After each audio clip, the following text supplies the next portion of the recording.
Happy Monday, everyone. Happy Love Week, everyone. Happy Love Week, everyone. Happy Love Week. We are on day 3 Yes. of Love Week, and we are here coming at you live for sermon break because we don't want to miss the opportunity in the middle of Love Week to talk about what we are learning through these incredible messages through our pastor. Yes, it has been an incredible 3 days.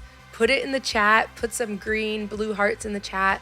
Let us know if you've served at an event already or if you are going to an event this week, which you should be. You should be at an event. You should definitely be at an event. Yeah. We've had so much fun. We've already had so many events going on. We've packed 60,000 meals for Kids Against Hunger. This food is going to the Philippines, Ukraine, Sierra Leone. It's gonna be amazing. Such a blessing to all these people. We've had a barbecue at Mimico Snap, which is an organization that serves people that have special needs, which was awesome. So much. And I want to shout out Kegney. She's in the chat right now. She actually was a table host yesterday out east for our hygiene kit packing event.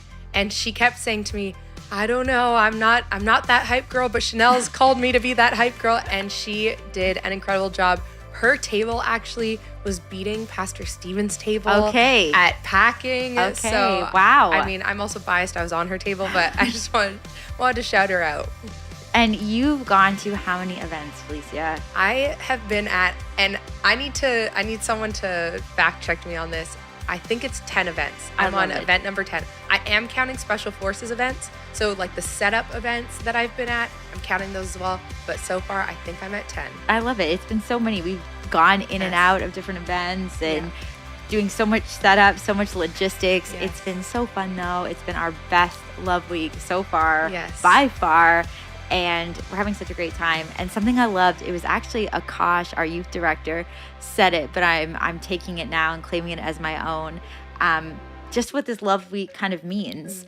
And for me, something that has stood out to me is when he said, real stories, real people. And this whole idea that Love Week, it's so much more than just packing different things, but it's really about the people that we're serving and taking that time to connect with others, hear their stories, hear how God is working in their life, how they got connected to the church. And that's been so awesome. I've been really intentional on trying to learn about the different people at these events and figure out how they got here and just what God is doing in their life. I met somebody today actually, and you knew her, but I never met her. And she was saying that she wants to do more with outreach. And she's been asking God, how can she serve? How can she find her place at the church?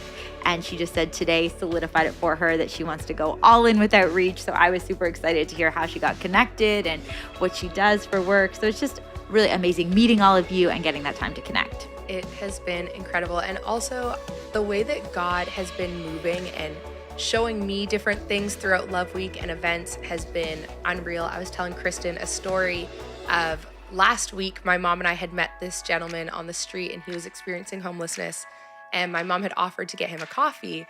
And at the time, shout out Jen. Yeah, shout out Jen. My mom is also in the chat.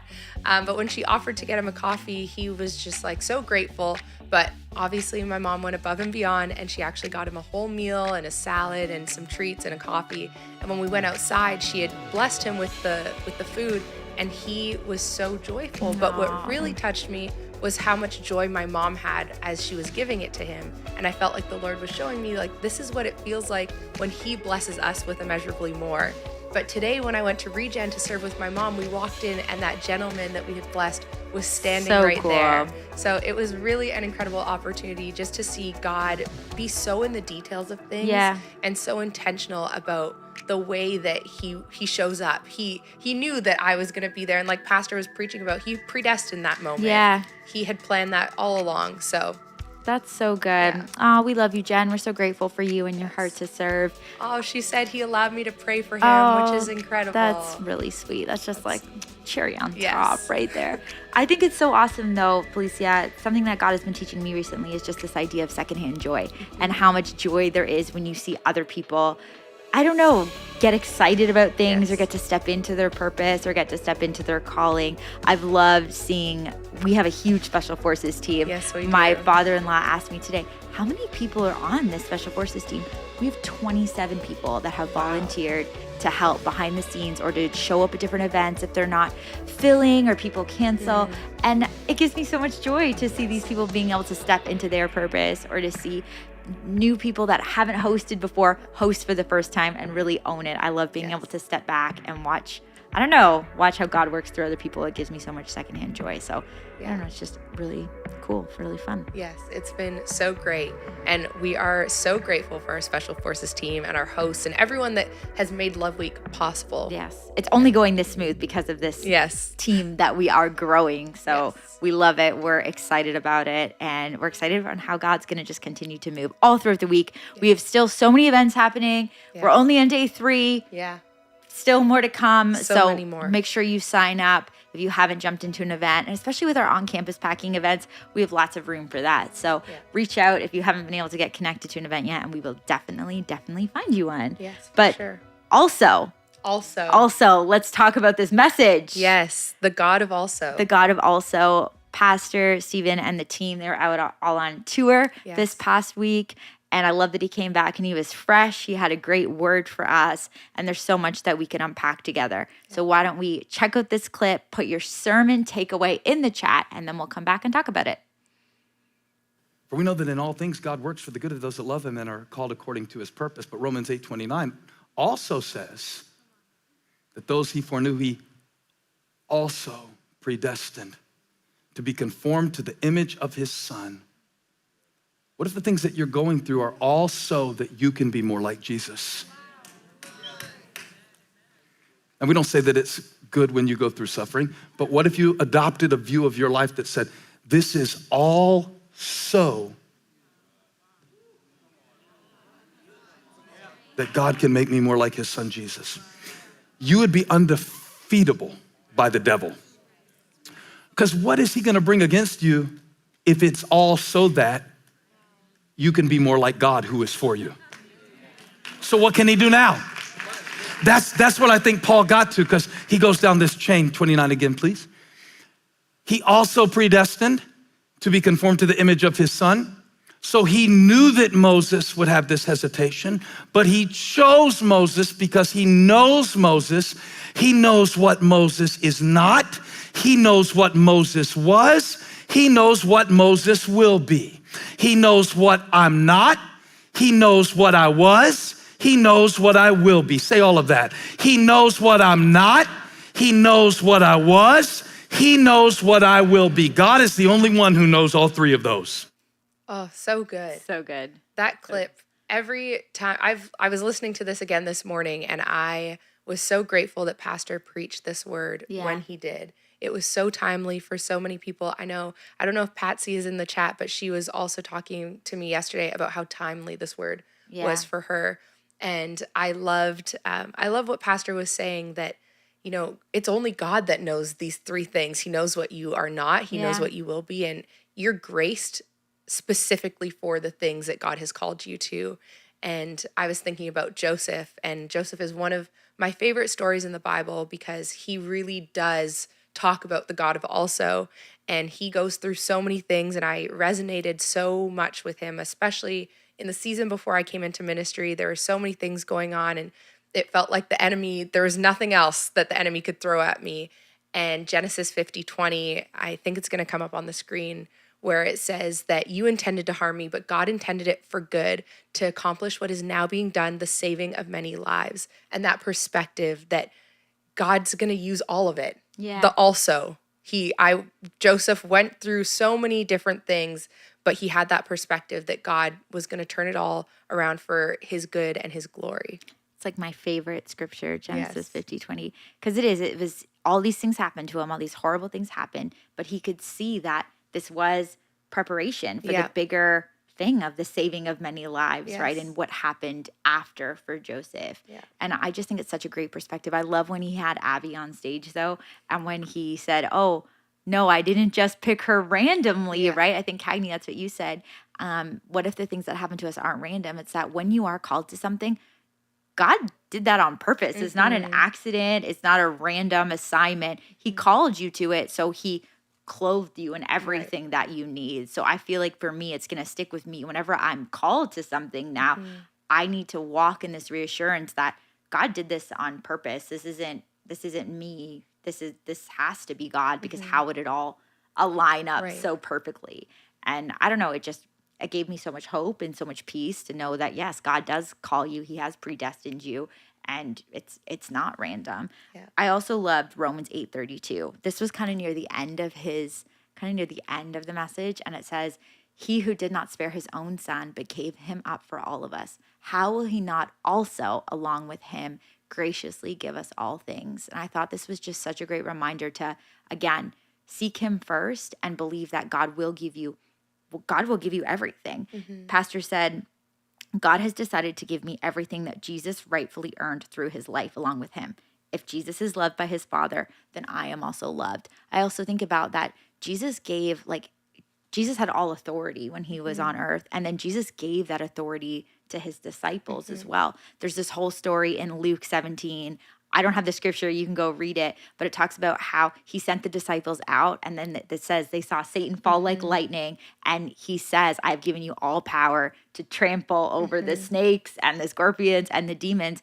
And God has given us that power too. Like, we don't realize how much authority we have in Christ, that we are able to say, like, mountain, move, and believe by faith that God will fill into the gaps. We have this authority to help people and to speak and pray and believe for the things that we want to hear. And I just thought that was it's just such a great reminder of how God really has given us what we need, that strength, that joy, that love, and that power to see change. Yeah, the word that Paul uses in Romans, it's a little bit earlier. I believe it's Romans 8:17. He says that we're co-heirs with Christ. Yeah. And we were talking with our youth a few weeks back about being co-heirs with Christ and what that really looks like. And it is all those things. We have all the authority. We have all the peace and joy. It's all accessible to us through Jesus because we are co-heirs with Christ, and God views us that way. Yeah. But I don't think that we always necessarily view ourselves as co-heirs, like to think that we really do sit in that place so highly with the Lord. Yeah. Oh, we don't. I feel like I forget all the Yeah. time. I can get so doubtful of myself, and I think, "Oh God, like, where are you in this?" But really trying to keep in the front of my mind, like, this is what Lisa Harper was saying, that you are God's favorite, and you are Yes. favored because God has given us that power. He's given us that authority. He's given us that reassurance that we are his daughter, his son. Like, we are his favorite. That was so good. Yeah. Pastor also said, God's calling is really about character. So all of you watching right now, and I'd love to hear, Felicia, what character trait do you want to work on this week to help you become more like Jesus? Because at the end of the day, it's really how are we becoming more like him? That's the biggest thing at all. That's what really matters. So what character trait are you working on?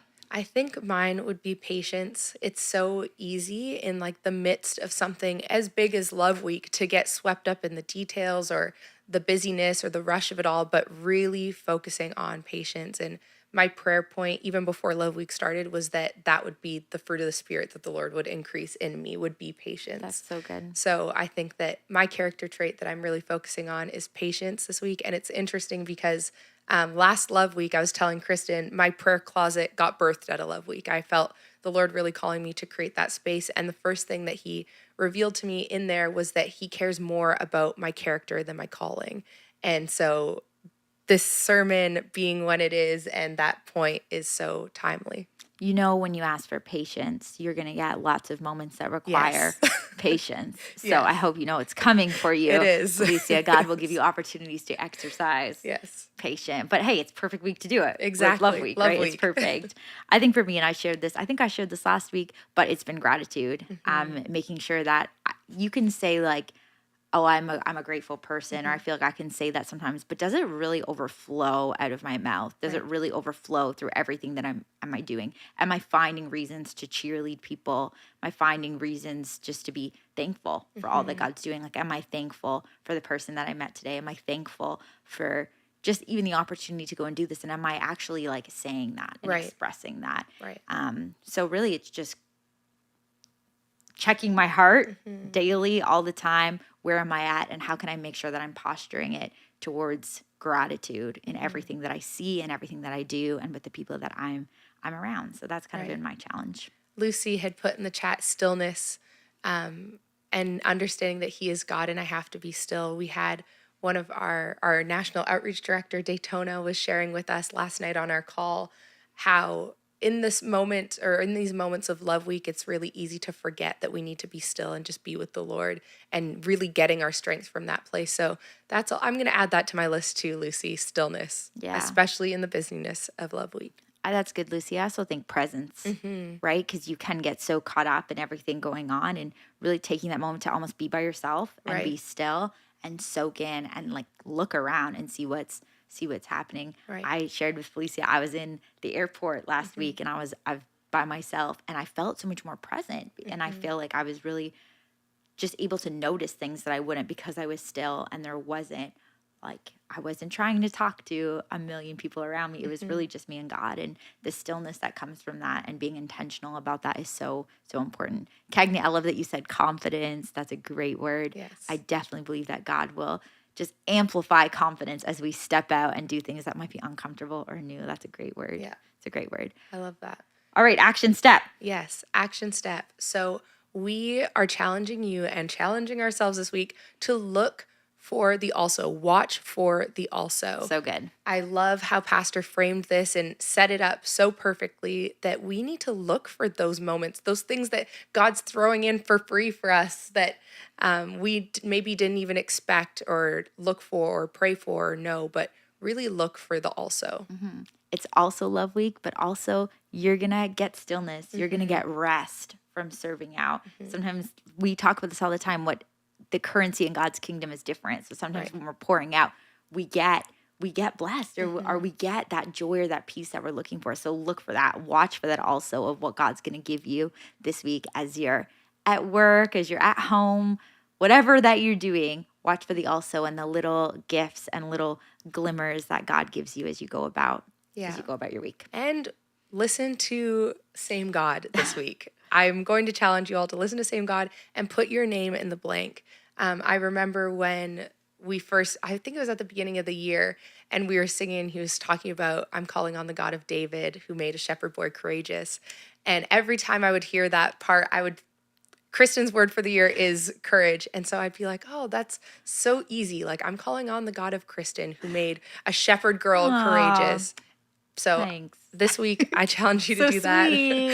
And I'm going to challenge myself to put my name in there too, because I didn't do that before. But when Pastor set it up, I was like, that's a perfect reminder for us as we go about our week. It's a great reminder. It's so helpful too. And I feel like that's such a good anthem to have as we're out serving this week. Yeah.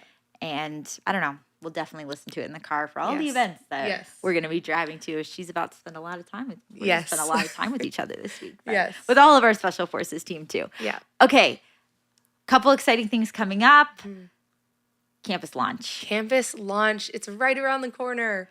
It's August right there. 13th. Yes, August 13th. It's going to be incredible. We're in Love Week, but we're still thinking. We're also we're also preparing. thinking and preparing Yes. all the things that are about to come with this new campus. If you want to be a part of the launch team, you can still sign up.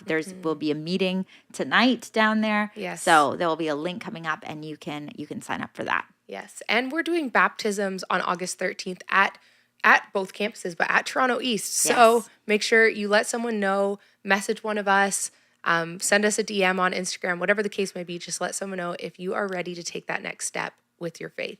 Such a great next step in faith. Yes. I love watching people get baptized. It's so beautiful to see them step into that.